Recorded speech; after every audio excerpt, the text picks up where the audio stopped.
इसके पूर्व वीडियो में हमने संसाधन का वर्गीकरण आदि के बारे में जानकारी हमने प्राप्त की थी। अगर वीडियो नहीं देखे हैं तो जाके चैनल पे उपलब्ध है, उसको देखिए। आइए आज हम लोग संसाधन नियोजन की बात करेंगे। संसाधन नियोजन किसे कहते हैं?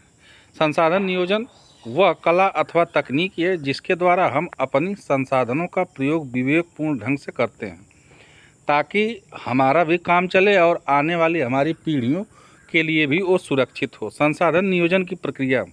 संसाधन नियोजन एक जटिल प्रक्रिया है जिसमें निम्नलिखित चरण हैं। नंबर 1, देश के विभिन्न प्रदेशों में संसाधनों की पहचान और उनकी तालिका तैयार करना।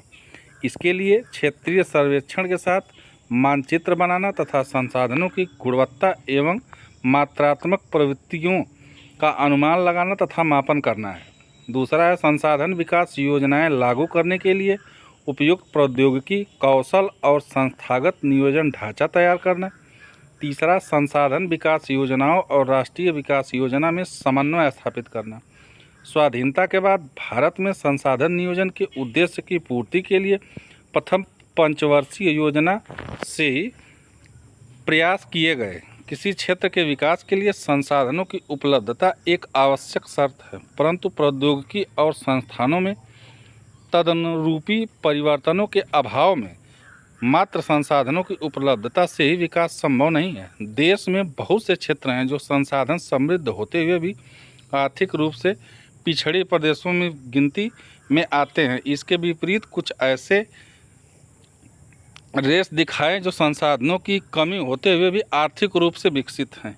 यह जो है हमारी प्रौद्योगिकी की अनुपलब्धता या उसके विकास न होने के कारण ऐसा है। जहाँ विकास है वहाँ बिना संसाधन के भी वह राज्य समृद्ध है, और जहाँ संसाधन है लेकिन वहाँ अभी तक प्रौद्योगिकी नहीं पहुँच पाई है। संसाधनों का संरक्षण, इसको देख लेते हैं। संसाधन किसी भी तरह के विकास में महत्वपूर्ण भूमिका निभाते हैं, परंतु संसाधनों का विवेकहीन उपभोग और अति उपयोग के कारण कई सामाजिक, आर्थिक और पर्यावरणीय समस्याएं पैदा हो सकती हैं।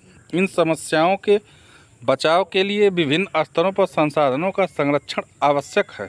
महात्मा गांधी ने संसाधनों के संरक्षण पर अपनी चिंता इन शब्दों में व्यक्त की है: हमारे पास हर व्यक्ति की आवश्यकता पूर्ति के लिए बहुत कुछ है, लेकिन किसी के लालच की संतुष्टि के लिए नहीं। अर्थात हमारे पास पेट भरने के लिए बहुत है, लेकिन पेटी भरने के लिए नहीं। इनके कहने का मतलब व्यक्ति की जो नीड्स हैं, बेसिक नीड्स हैं, उसको पूरा करने के लिए हमारे प्रकृति में संसाधन उपलब्ध हैं, लेकिन लालच के लिए कोई भी संसाधन इनका भरपूर जो है प्रतिपूर्ति नहीं कर सकती है।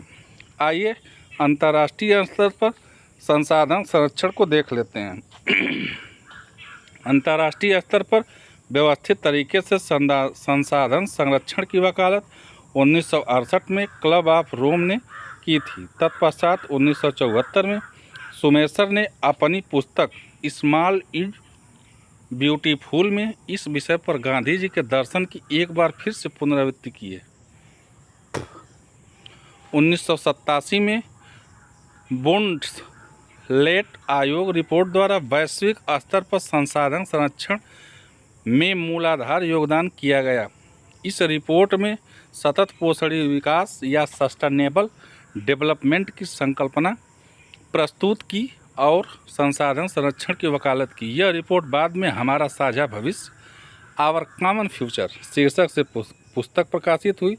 इस संदर्भ में एक और महत्वपूर्ण योगदान रियो डी जेनेरो, ब्राज़ील में 1992 में आयोजित पृथ्वी सम्मेलन द्वारा किया गया। भू संसाधन देख लेते हैं। भू संसाधन क्या है?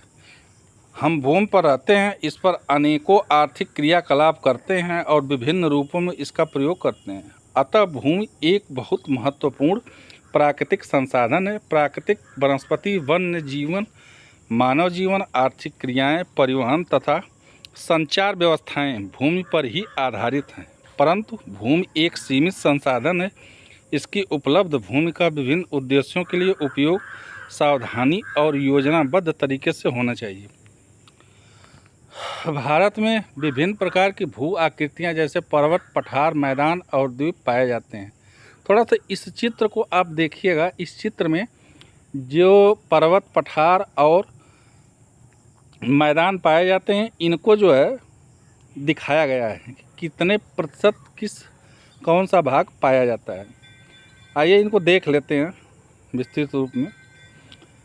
43% भू क्षेत्र मैदान है जो कृषि और उद्योग के विकास के लिए महत्वपूर्ण है, जो कुछ 12मासी नदियों के प्रवाह, पर्यटन, विकास तथा परिस्थिति के लिए महत्वपूर्ण है। दूसरा है 30% भाग पर पर्वत विस्तृत हैं।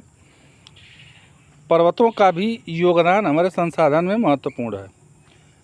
तीसरा है 27% हिस्सा पठारी क्षेत्र है। इस क्षेत्र में खनिजों, जीवाश्म और वनों का अपार संचय कोष है। आज के यह जो टॉपिक था, संसाधन नियोजन, भू संसाधन तथा इसका कैसे संरक्षण किया जाए, इसके बारे में हम लोगों ने चर्चा की। इससे संबंधित आपके जो भी कमेंट्स हैं वो हमको आप कमेंट करके बताइएगा कैसा लगा और इससे आपको क्या ज्ञान मिला, आपकी क्या वृद्धि हुई, इसके बारे में हमें ज़रूर बताइएगा। कोई आपके डाउट्स हो उसको कमेंट करके ज़रूर बताइएगा। हमारे चैनल को लाइक करिए, सब्सक्राइब करिए एवं दोस्तों में शेयर करिए।